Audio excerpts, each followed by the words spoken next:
Hi, this is a quick video with an explanation of populism and the election of 1896 regarding the topics of farmers uniting and the gold standard being established. This covers the grade level expectation US 2.3. Describe the causes of the political, social, and economic problems encountered by farmers on the western frontier and critique the solutions developed by the populist movement. So the first thing that I want to explain with this video is the problems that the farmers were encountering.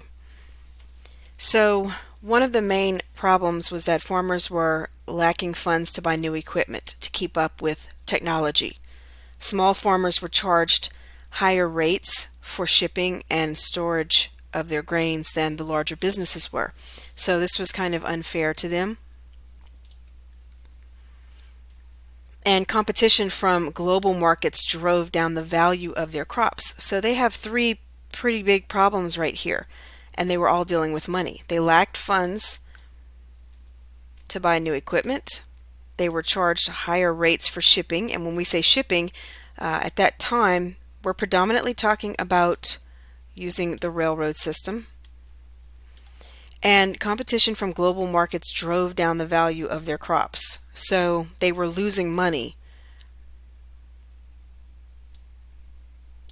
on their crops.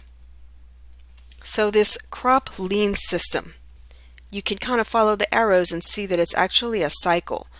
So farmers didn't have cash, so they bought goods from local merchants on credit. Farmers tried to pay off their debts after their crops were harvested, but part of the problem is when they harvested their crops, since the prices were dropping, as I had pointed out up here, that the value of their crops had dropped, they didn't get as much money once everything was harvested as they originally were hoping that they would. So this would create a problem when they would go to pay off the debt that they owed. They couldn't. So farmers couldn't make enough money to repay their loans. So they're borrowing, they're buying things on credit, they harvest their crops, and then they don't have enough money to repay the loans. So in some cases, they had to sign a lien. So a lien means that the farmers were saying, okay, so I know I'm borrowing money from you now, and I can't really pay it off now. So what I'm going to do is I'll pay you off from next year's harvest. So they're actually getting in debt for the future just to be able to continue to plant their crops. So farmers had to sign liens granting the merchants ownership of the next year's crops. And all of that is hoping that the next year the value of their crops would increase. Well, each year the farmers fell into greater debt because it just wasn't changing. And there were different reasons for this. But with this lien system, with the crop lien system, they were getting deeper and deeper into debt. They could not get out of it. And this was one of the big issues for the farmers.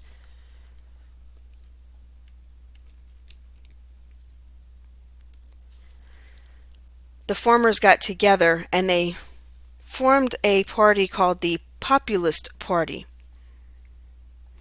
So why were they having difficulties in the late 1800s and the early 1900s? Well, we said that part of the problem was that foreign markets were sending food here and it drove down the prices here. They couldn't make enough money.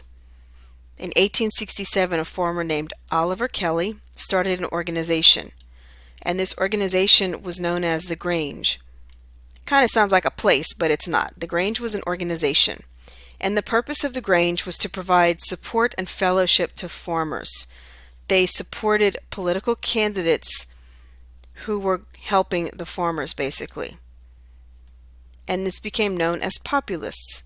They actually succeeded in enacting laws regulating railroad rates. One of the reasons why this is so very important is, we just said one slide ago, one of the biggest issues that they had was that small farmers were charged higher rates to use the railroads, which really was not fair because of the lack of regulation of the railroads could charge whatever they wanted, and the small farmers really could never keep up. So they succeeded in getting laws passed to regulate these railroad rates, and that would help them out. Farmers' alliances focused on political action. They were trying to keep the farmers out of debt.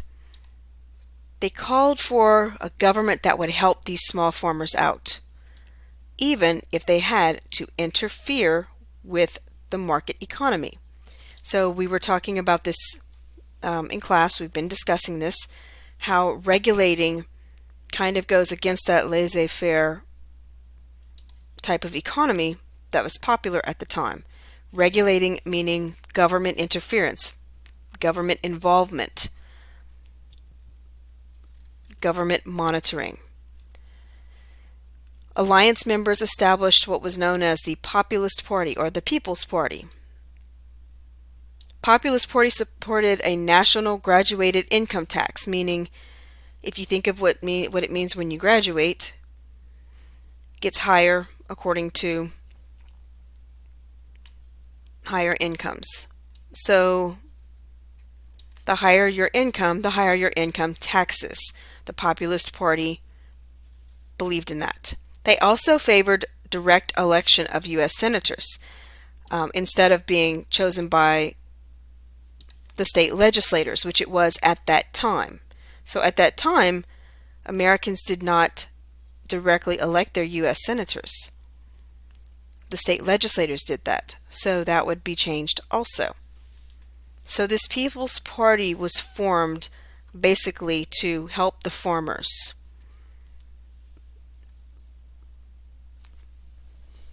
And they did. Just keep that in mind, that they did help as far as the regulating of the railroads go and regulating income taxes. There's other changes that'll be made eventually. Kind of turning to another topic from that same time frame, the election of 1896. So you had the populist candidate, also which became known as the Democrats, and then you had the Republican candidate. And both of their names was William, which I guess kind of makes it a little confusing. Must have been a popular name. But William Jennings Bryan was the Democrat, and William McKinley was the Republican. So they were known as, they had a couple of nicknames. So Democrat William Jennings Bryan was known as a free silverite, or just a silverite.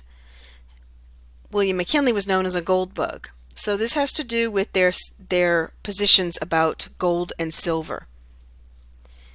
One of the issues of the day was whether or not to back paper money with gold or gold and silver. So the main belief is the Populist Party believed in bimetallism. That's the use of two metals, backing paper money with both silver and gold. So the idea was that poor people could possibly have access to both silver and gold. But the problem is silver was not worth as much as gold.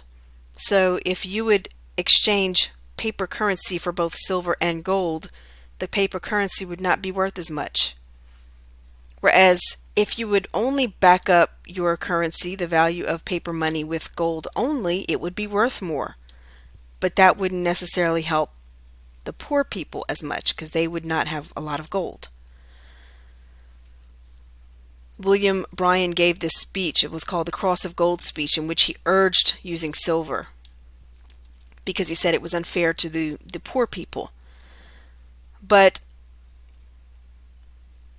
the wealthier people won the election, and those who supported using gold to back up the value of paper money won. So the use of silver was not used. That's what was significant about this election of 1896, was the idea that when William McKinley won, so keep in mind William McKinley won, the gold standard, as it was known, it became known. Let's see if I can write this on here. Became the standard for U.S. currency, meaning that gold is what the value of the money was based on.